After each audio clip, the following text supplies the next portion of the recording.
Smackdown 6/13/25 of the year 2025. This, your amplified review. Jonathan Cena, Cody Rhodes, Randy Orton, and LA Knight promo segment begins this show. This was incompetent and directionless. Everyone just yelling at Cena. I want the title. No, I want the title. No, I want the title. Cena just gives a look like this is ridiculous and leaves the ring promptly. R-Truth then jumps him in the aisleway and we go to commercial. Again, directionless is the word that comes to mind. Cena's already beaten Cody. Cena's already beaten Orton. Cena's already beaten Truth. Why are they all promoing together? You're just regurgitating 3 match concepts in one promo. All 3 we've already seen in the past. Long-term storytelling or regurgitated bullshit. The only seed planted I would even care to see is LA Knight vs. Cena. But they already threw that to the wayside because we found out an hour later LA Knight ain't going nowhere in this King of the Ring tournament. Probably for the best because that's only a consolation prize to his defeat at Money in the Bank. But if you thought that consolation prize was going to come to fruition, we found out later in the show LA Knight's not going anywhere in this tournament. In fact, LA Knight, by the time this night was over, would be looking up at the lights. But that would be the only interesting dynamic.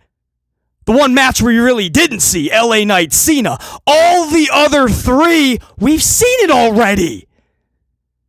So how can you get excited to see Cody and Cena again or Cody and Orton again? Especially those 2. That would be the 814th time. R-Truth. What about R-Truth, man? Truth is now Ron Killings. What about Ron versus John? That's the rematch. Now that the fans are backing him, now that he's got momentum, that's how you decide to use Truth's momentum to regurgitate something with John Cena? This situation that took the wrestling world over, where WWE, after all these years, decided to kick that dude to the curb, decided not to re-sign R-Truth. Truth is livid. It takes Nick Khan to get him back because Truth doesn't even want to talk to Helmsley. Those are the reports. Truth's kid had to tell Helmsley to sit down and stop the cap, stop the lying. This was big. So when Truth comes back, it writes itself. It's got to be Truth versus the establishment. Not even necessarily Truth versus the authority. Truth versus the establishment. John Cena's not the establishment. And we just saw it. It can't lead to anything unless you're literally putting the title on Truth. This whole Cena thing was to give it to Truth. And if you say, well, BC, that wasn't the original plan, but now with what happened, now they're gonna put it on Truth maybe. Is that the way to go? Would that just be another Kofi Mania thing where he gets the championship, it dies down, the creative doesn't know what to do, and within a year, everybody's like, on to the next. Or should we just book him correctly? Correctly doesn't mean throwing titles on him. All of this momentum, and last night he just felt so damn average. He's attacking John Cena. It's great to see him not doing comedy in the back. That's always a bonus. But this was no different than if he was feuding against Cena going into Saturday night's main event as just regular R-Truth. With or without the dreads. It just felt like they were trying to sell a Saturday night's main event matchup. Truth was on top of the wrestling world in the most organic way imaginable.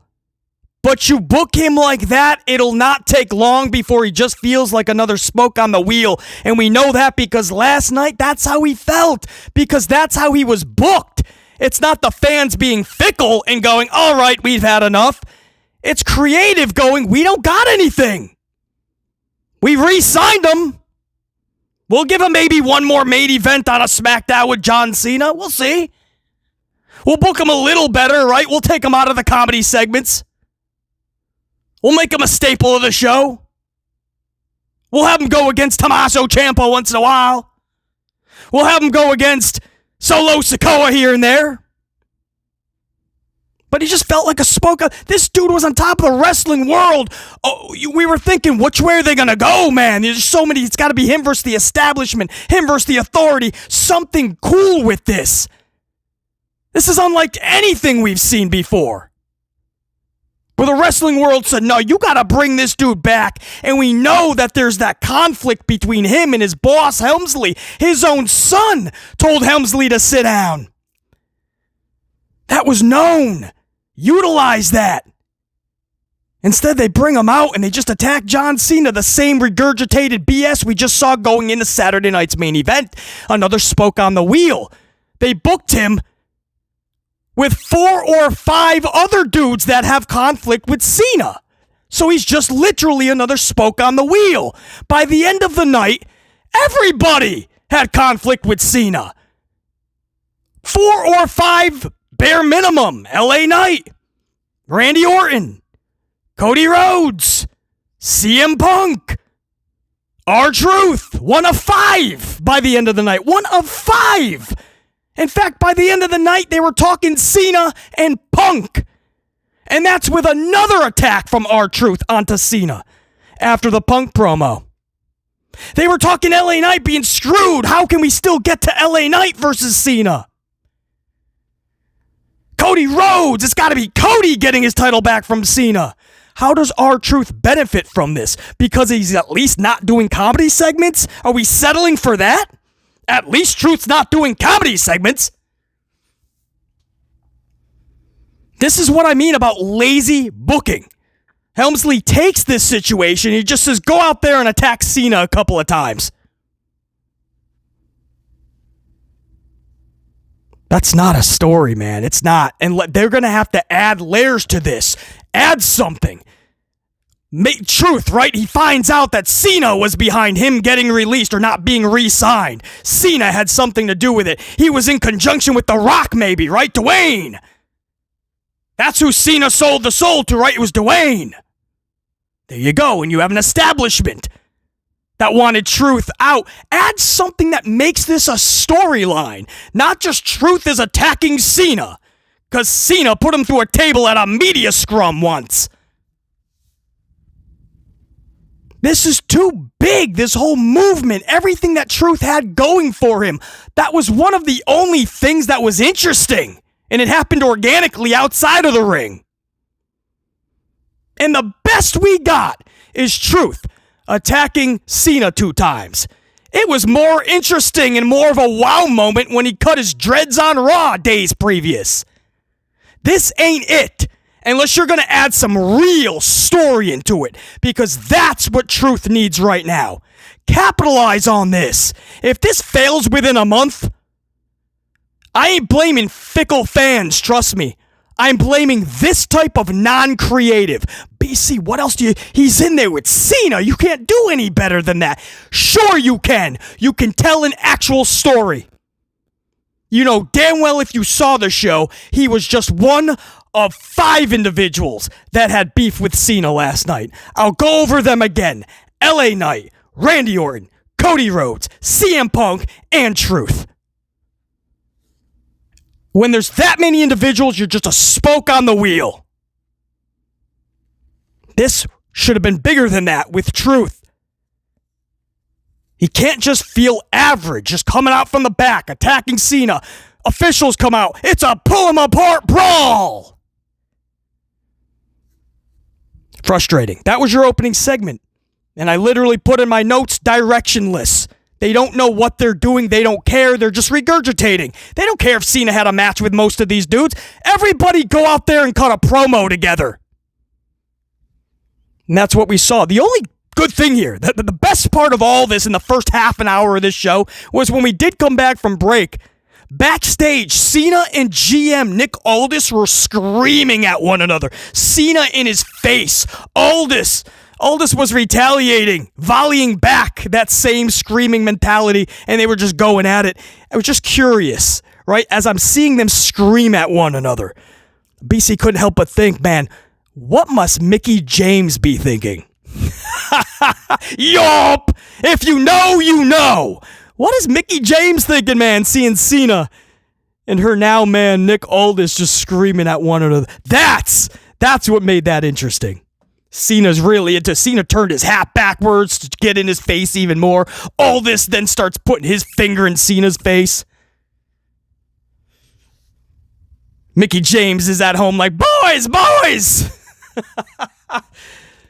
Oh, Mickie James, the mega MILF. Then we went into the first matchup of the night to close out hour one, by the way. Fatal 4-way. That tells you how much filler was in this hour as well. The whole show was just a lot of filler. But a Fatal 4-way men's King of the Ring tourney matchup. Orton versus LA Knight versus Aleister Black versus Mello. Bronson and Breakker attack Knight. Mello goes for a top rope splash to finish Knight off, but lands right into an RKO. So picture that, right? LA Knight is flattened out. Got beat up by Bronson and Breakker, which I believe they're Monday Night Raw, are they? That didn't even matter. CM Punk was out there. Everybody, the brand split is done.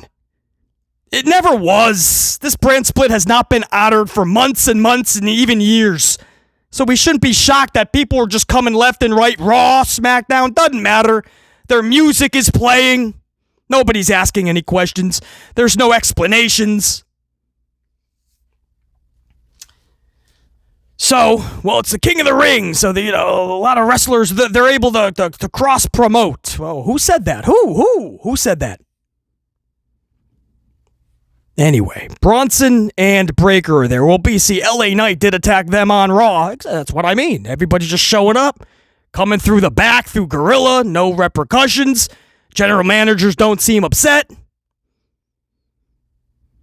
So anyway, picture this. Knight's down and out, looking up at the lights. Mello goes for a top rope splash, and he goes right into an RKO. Randy catches him from that top rope splash into an RKO, but they both land on top of Knight. Poor Knight, man. Knight said something to the ref after. I think he was like, damn, what the there goes a rib or two. But he said something to the ref after he got pinned. But yeah, that RKO on Mello both landed on top of LA Knight. And so all Orton had to do at that point was just pin Knight. That's what he did. Orton collects a W by pinning LA Knight. Orton will move on to the King of the Ring. Knight couldn't even win the qualifier. LA Knight could not get past the qualifier for King of the Ring. Maybe it was considered the first round because they did actually have brackets. But to BC, that's nothing more than a qualifier. It's the first matchup. There's 4 of you. It's a Fatal 4-way, so it's not even a legit straight-up one-on-one. So even if they try to call this a first-round match, it's a qualifier, let's be honest. And LA Knight couldn't even get past the qualifier. So everybody that was going, all right, he didn't win Money in the Bank, and everyone's pissed, I understand, but don't worry because he's going to win King of the Ring, guys. That'll make up for it. No, that's a consolation prize. Ain't nobody wants to see LA Knight walking around with some stupid crown, scepter, and a robe. And by then, the advertisements will be so out of hand that the crown will have Burger King on the front. You know that's true. That's not even a joke. They've already got the briefcase saying Cash App. Tables say Slim Jim that they're going through. The ladders they're using, Fireball. You don't think these crowns are going to say Burger King? It's only a matter of time. Nobody needs to see LA Knight parading around in a Burger King crown. But if he had that briefcase, could you imagine him teasing that? Could you imagine the moment when that music hits, he actually cashes in, the referee rings for the bell, LA Knight wins that championship via cash-in. Could you imagine that electrifying moment? Because that's all you're going to be able to do is imagine it, because it's not going to happen because he was never given the briefcase. Helmsley decided to go with a dude he already gave it to in the past. Or Kennedy McMahon gave it to, whatever, but Sethington Rollins ended up getting it. Just like a year or two, whatever it was, when Damian Priest got it over LA Knight. How do you figure? This is like the 3rd year in a row, LA Knight can't just get the damn briefcase. The one decision that has to be made, because it would catapult LA Knight and the company. But because he's not a Helmsley guy, he just doesn't get that opportunity.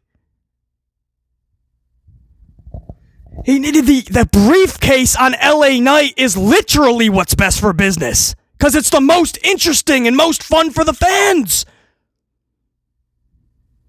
But everybody said, don't worry, man, he's going to win. He's going to win the money in the bank. Okay, he failed at that, but he's going to win King of the Ring. You watch, man. That's going to make up for it. He didn't even make it out the first round. Or as I call, he didn't even make it out of qualifying.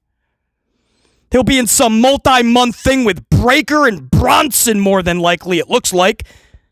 So you're going to mix up Raw and SmackDown, blur the lines even more, because let's be honest, this company doesn't honor any brand splits anyway. People show up left and right without explanation. General managers don't care. Production somehow has their music queued up even though they're not on the brand. Nothing makes sense, but you're supposed to not ask. Don't question it. Because if you do, you're not even a real fan. We went on to hour number 2. Jacoby Fatu starts this hour in-ring promo. Solo Sikoa pops up on the Tron. Solo tells Fatu, I brought you into this world, I can take you out. Back in the 80s, everybody's father told us that shit, right? When you were grounded, punished, you were in trouble, right? Pops would lay that line down. Solo gave that over to Fatu.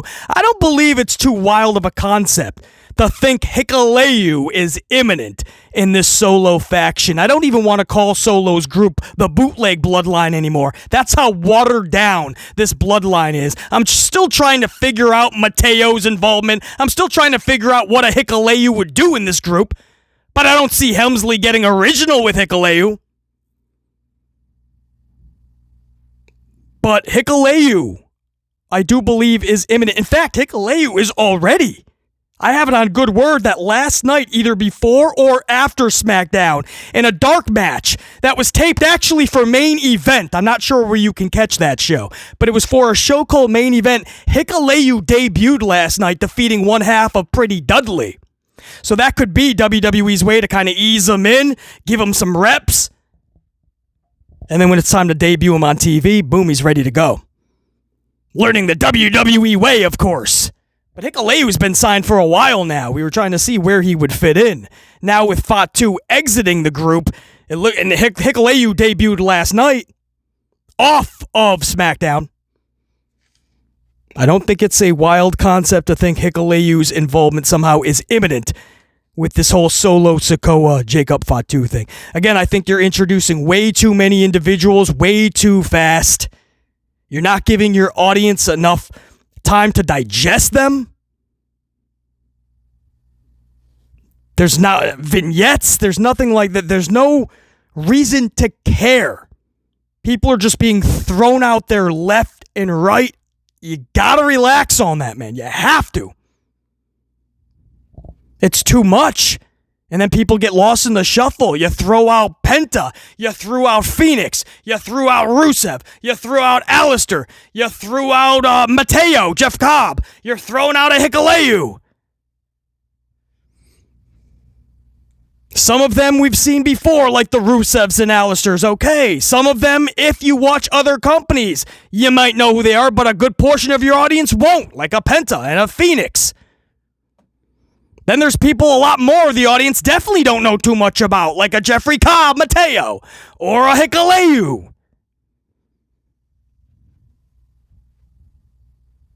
And it's directionless. That's the theme of this whole review. Just directionless, it seems. Things are being done just to be done. Next up was a women's King of the Ring tournament matchup. This was Jadithan Cargill versus Piperoni Niven versus Nia Jackson versus Michonne. Again, women's King of the Ring tournament match. This was rough. Definitely the opposite of good. Tessa Torre wasn't screaming, that was a classic, Wade. No, Tessa Torre couldn't even BS with this matchup. It was rough. Cargill pins Niven via Jaded Glam Slam. And that's, I wish I could give you something more, man. Jade Cargill wins this match. That's what I got for you. They wasted the barricade spot. You know, when somebody gets speared through the barricade, usually it's like a Braun Strowman or a Bronson Reed spears somebody and they go through the barricade where the ring announcer is. They wasted that on Piper Niven and Nia Jax. I think it was Piper took Jax through it, something like that. And I'm like, that's what you wasted it on? Because it's not like either one of them will win this match anyway. And Jax wasn't even done, by the way, even though she didn't win this. Again, this was Cargill winning. Are you going to get Queen Cargill? This company could do that. Is she ready to put the burger crown on? I don't know. They could go that route. But next up, they stayed with the females because Jax, they wanted to be involved. This was Naomi and Tiffany Stratton. This was an in-ring promo between the two. This could be really good if they do it properly. They didn't last night, though. Jax ends up attacking Stratton from behind, then sits on her for the 86th time. We haven't seen that on a Friday night before. Oh, wait. Yes, we have. 85 times. That's what I mean about regurgitated. That's why it's not fun. Not for the live crowd, not for anybody watching at home or in the bar or at a buddy's house. Wherever you're watching, it's not fun. We've seen Jax sit on Stratton 86 times. All right. Move on. Or if we're going Naomi Tiffany, let's go that way. Why is Jax involved? Naomi just becomes a spoke on the wheel at that point. Same thing they're doing with the dudes and Cena having 5 or 6 dudes all at once as an option or a matchup. No, man. Nobody can care at that point. Jax ends up being the story here. What Naomi and Tiffany is the story. Obviously, Naomi is a damn good diabolical heel right now with this new heel character. And she just got the briefcase. And you got her already trading words with Tiffany. Let's go! Just get creative. Not regurgitative. They got something good going on, and here I see Jax show up from behind, and I'm like, oh, what are we doing? Jax sits on Stratton. Naomi goes for a little cash in, but Jax stops her. No! You ain't cashing in. That's mine. They're just regurgitating what they did before with Tiffany. Remember when Tiffany was the sidekick of Jax and Tiffany always wanted to cash in, but Nia's like, no! I want it! They're just doing the same thing now. Nia stops Naomi. And so that's the tease. We're going to get Tiffany versus Nia again. And I do a review on this and I'm supposed to sound excited? I'm supposed to fake that excitement? Or tell you that this was actually good even though it sounds like it wasn't? On paper, this doesn't sound too fun, but it actually was, guys. It wasn't. And it's a shame because Naomi and Tiffany is something I've been waiting for. Not just a match. I'm talking about the story you could tell. The feud that they could have if done properly. But that's what I mean about this company being creatively bankrupt. They never even were. I don't think they opened the bank to the creative department on this one. Since Helmsley has taken over, the bank just stayed closed.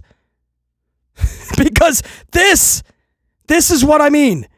They thought, hey, Naomi and Tiffany trade words, and then Jax is going to break it up. Awesome. That's going to be that's a winning segment.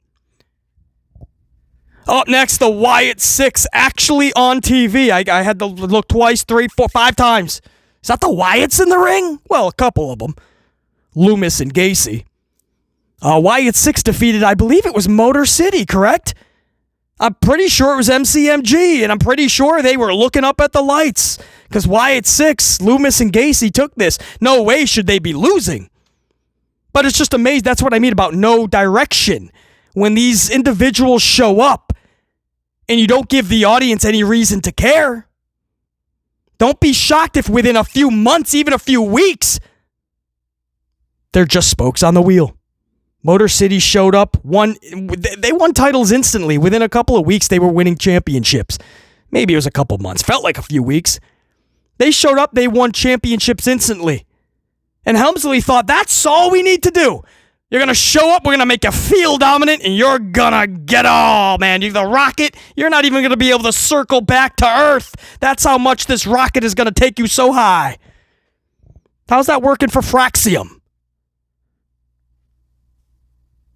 They showed up, beat every team on the roster, it seems, and nobody cares. Just getting W's isn't what's going to equate to good booking. That doesn't make up for bad storytelling or bad booking. It doesn't equal good storytelling or good booking. If you're just collecting W's but there's no substance, nobody can care. AJ Styles wins 90% of his matches, but for years the dude's been so damn irrelevant, sadly.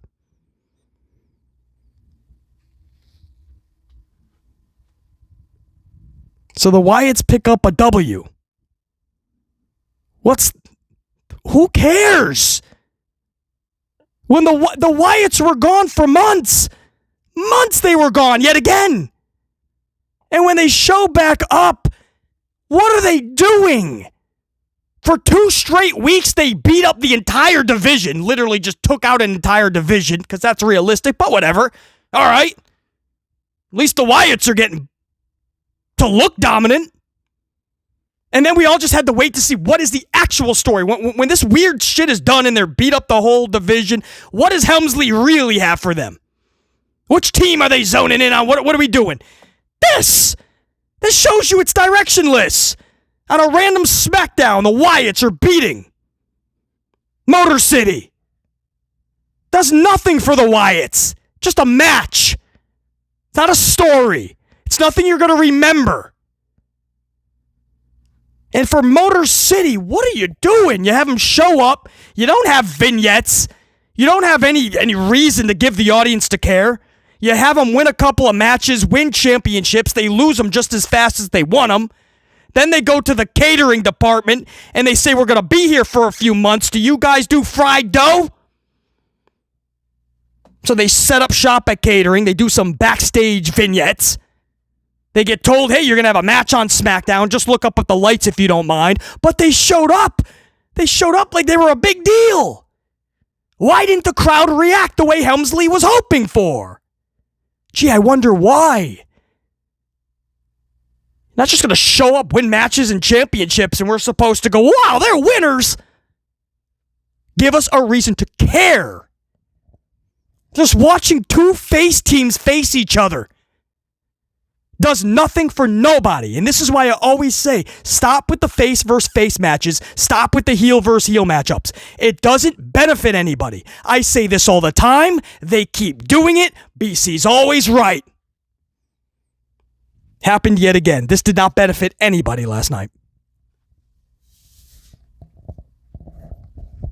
Cena and Punk had a promo to begin hour number 3. Punk said Cena was dressed like a toddler who just struck out a T-ball. This was such a good line, man. Even Cena was like, bruh, dude, really? Said you dressed like a toddler who just struck out a T-ball.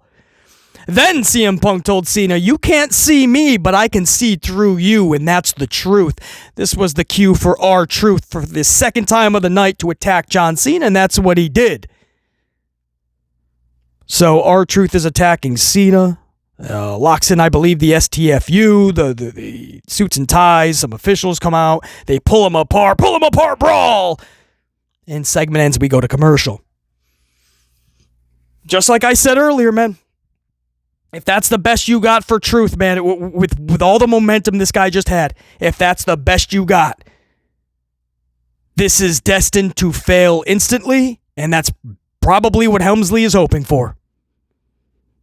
And if you want to say, well, but you see, he's in there with Cena, what more can they do? Tell an actual story. He's got all the momentum in the world, and you just are throwing him out there several times to beat up John Cena.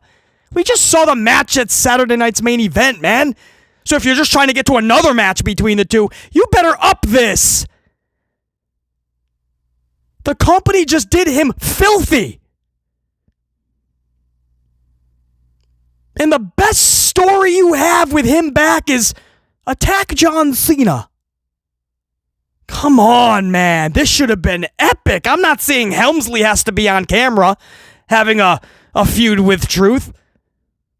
He'd probably jump at that, though, maybe. If he did think about that, he'd be like, let's go that right. More TV time for Helmsley. But he's already got his behind-the-scenes show, Unreal, on Netflix. He's happy with that. He's happy with just exposing the business behind the scenes. He doesn't want to put Truth over anyway. If he did go on camera, he'd probably have a match, even with the gimmick that he's got. He'd have a match and put himself over. But I'm not saying you even gotta have it, but make some type of friction between the establishment and Truth. And if the best you could say is, well, Cena's the establishment, that's the thing, but we're not being told that story at all. Cena does not feel like an establishment at all. In fact, he's not even established with The Rock right now. At least put that in the storyline. Maybe TKO. And Dwayne wanted Truth out, right? Tell that story maybe. And Cena was sent to make sure that got done. Something. But he's just attacking him because he's upset with John Cena. Dude, the company just did you filthy, but you're upset with John Cena. So we can get another match between the two. And what, R-Truth is the one to win the title from Cena? Ron Killings? Just ask. I mean, is that real? Is that where they're going? I doubt it. They don't know where they're going. That's why you saw 5 dudes out there with Cena. 4. What is it? 4 or 5? What was it? From the start of the Randy Orton, Cody Rhodes, LA Knight, CM Punk, and R-Truth. 5 dudes! That tells you they don't know where they're going. And Helmsley always tries to play it off. I like to throw many options to confuse the audience. I like to make everybody think like, it could go any way. How exciting is this? It's not. It's not. You're just throwing a bunch of dudes from the locker room because you don't want to get creative. And it makes it easier for you every morning you get up to go, I'm going to go that one. LA Knight tonight. Random match with Cena. LA Knight versus Cena should have been built up for months. Yeah, but I woke up thinking LA Knight Cena. I was eating the eggs and drinking some orange juice, and I thought, you know what? LA Knight Cena tonight on Smackdown. That's what you get with Hunter Hearst Helmsley. It's fucking, Cena Punk promo ends with R-Truth for the second time in the night attacking Cena. All right. I mean, are you guys feeling like this R-Truth momentum is just getting bigger and better? Because I feel like with this booking, it's going to be stifled, and that's not fickle fans.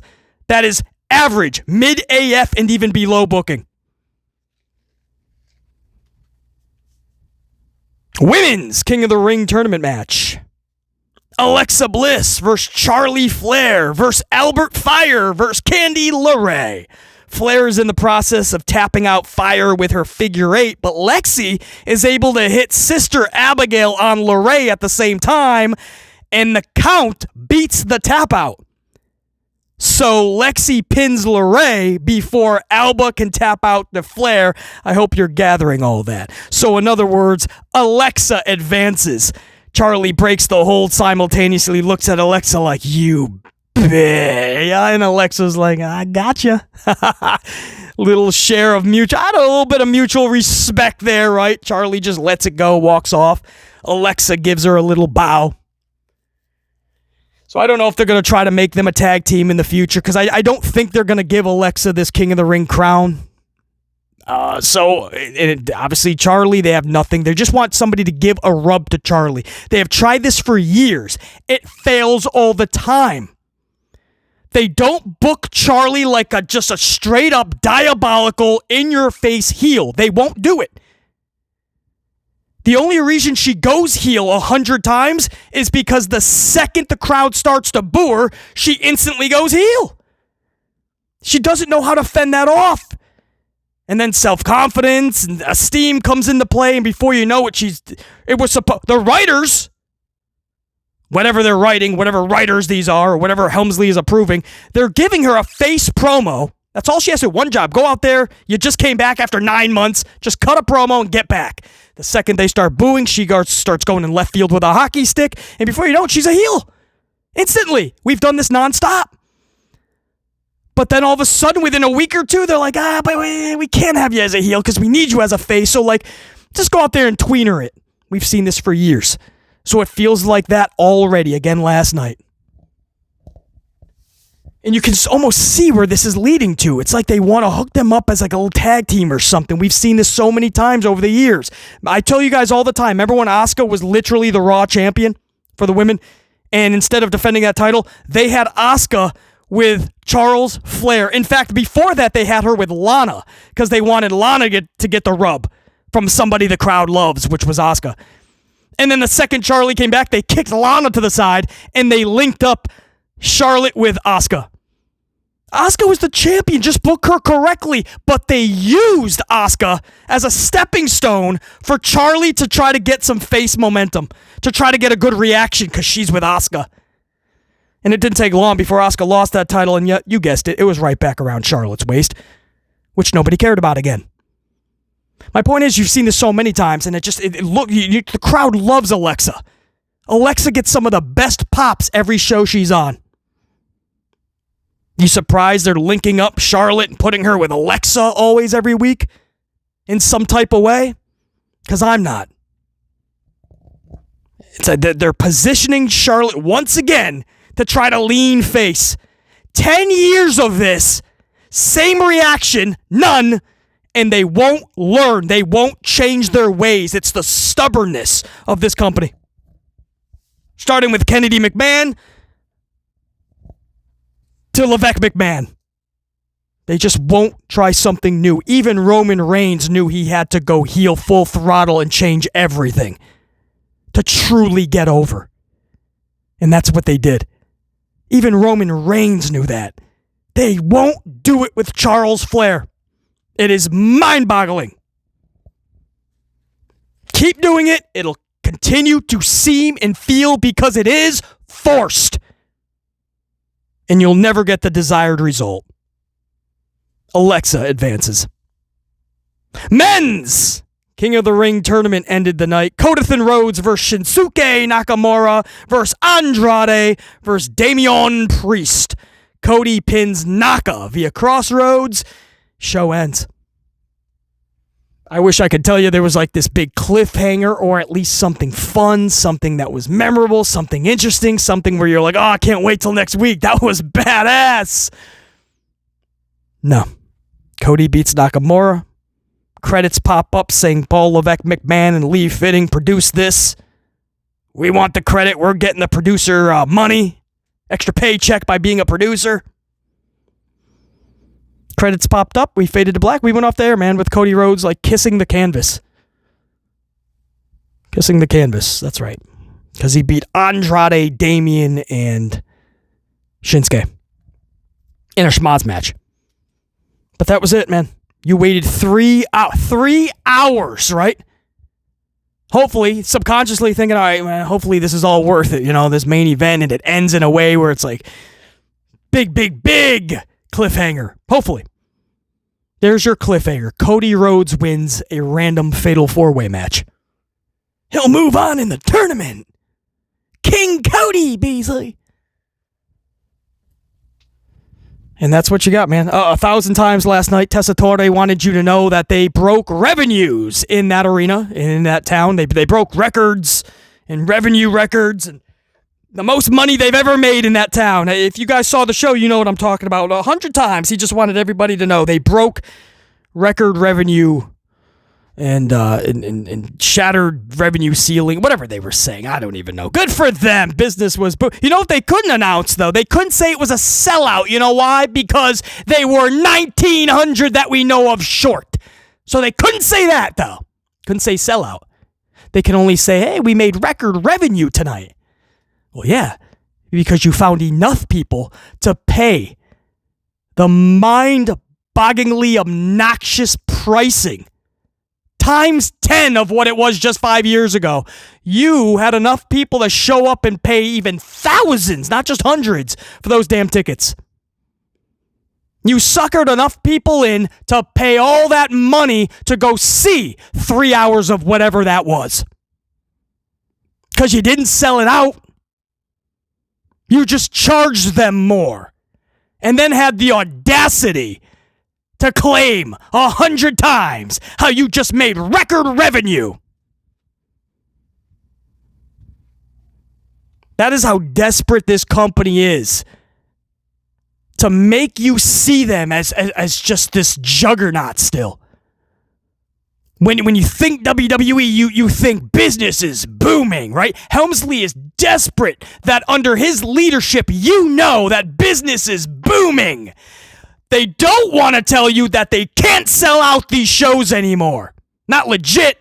And when they do say they do, that the city always releases their numbers and we find out WWE bullshitted on their numbers.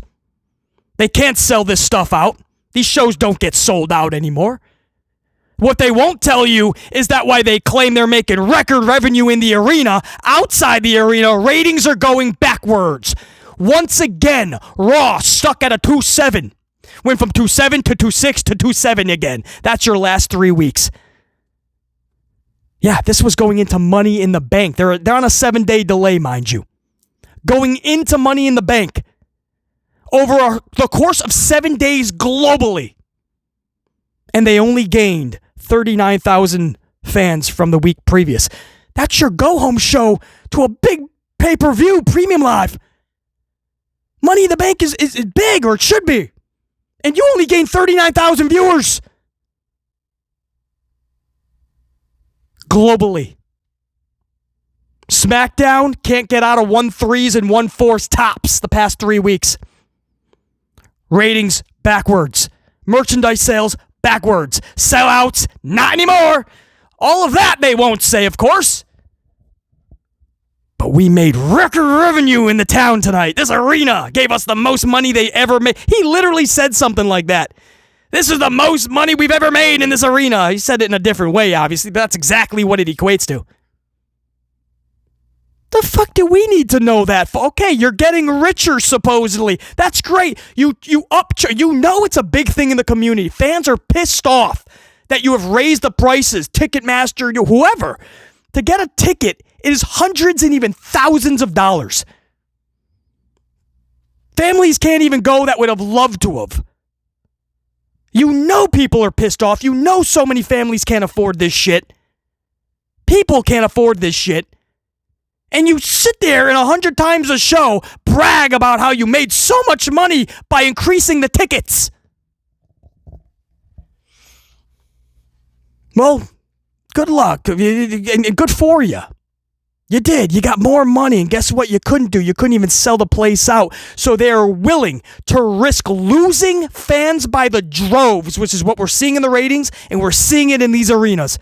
They're willing to risk losing fans in droves so they can make the buck now. What does that scream to you guys? What have I told you from the jump? Within 2 years, I see this company sold. I said it. I'll say it again a million more times probably from now in 2 years. Saudi is most likely going to be the purchaser. Whether that'll involve Vincent Kennedy, I don't know. But within 2 years, I see Endeavor, Silver Lake, TKO completely sold. I don't think they're in this for the long haul at all. Helmsley definitely isn't. Within 2 years, Helmsley's definitely out, whether they sold or not. But I think they sell in 2 years. It is clear everything they're doing right now is just pimping the product out. That can't last. That can only go so long. Pimping the product out will get you a lot of money right now. They'll be hurting 6 months to a year and plus from now. Pimping the product out. There's going to be, and it's more sooner rather than later, there's going to be a lot less places to fit advertisements. They have taken over the ring. Every turnbuckle, every corner, every part, the middle of the canvas, all the LED boards. They're putting it on briefcases, ladders, tables. It's going to be on the wrestlers when they come to the ring on their gear. It's going to be like NASCAR drivers. They've pimped out every imaginable place for an advertisement. They have raised the prices to the point where they can't even fill the arenas to legitimately call them sellouts anymore. They have pimped out producer credits. At the end of the shows, they pop up producer. That's a check. Every time you get a producer credit, that's more money for Lee Fitting and Levesque McMahon, obviously. Credits now. You can't even watch, even if they have a cliffhanger, you can't digest it because credits are going to get you out of the situation. You're going to be all into it, and all of a sudden credits pop up. Oh, yeah, it's just a television show. I now got to go watch Unreal so Helmsley can tell me all about how this was booked. They're pimping it out for now. That's great for now. Line your pockets, corporate WWE. Line your pockets, get rich, no doubt. And when the ship is about to sink, jump off right beforehand. I hear you. I said with Vince when he was selling for a couple of years beforehand, and I told you guys he was. I told you, just looking at the creative or lack thereof and the way business was being operated, I told you it was being liquidated for sale. And that's what happened. And now TKO is taking it to a whole nother level. And they're liquidating. And they're pimping the product out for now. You can't even digest any of this, and I'm not sure you would want to. This product is almost becoming unwatchable. And that is your SmackDown 6/13/25 review. Tell me how you really feel, BC. Until next time, and there will be that next time, Monday Night Raw. This Monday, of course, we'll continue on with this whole King of the Ring facade. Billy Goldberg, we believe, will finally come back. Whether you like that or not, I hear you, but he is supposed to be last week. They pushed it off. And instead of Bill Goldberg or Rollins, they just put the title right on Gunther. So it looks like they want to do Goldberg-Gunther for the title. Either way, Billy Goldberg, we believe. We'll see what they do with Jason Uso next. R-Truth, we believe, will be on Raw. We don't even know anymore. He shows up to SmackDown Raw. Who knows? But Raw's review will be, obviously, we'll hope to go live maybe even before Raw, and then the review within the next 24 hours after. So look forward to that. Until next time, there will be that next time. Top guys, we are out. BC in the unit. We're saying check you.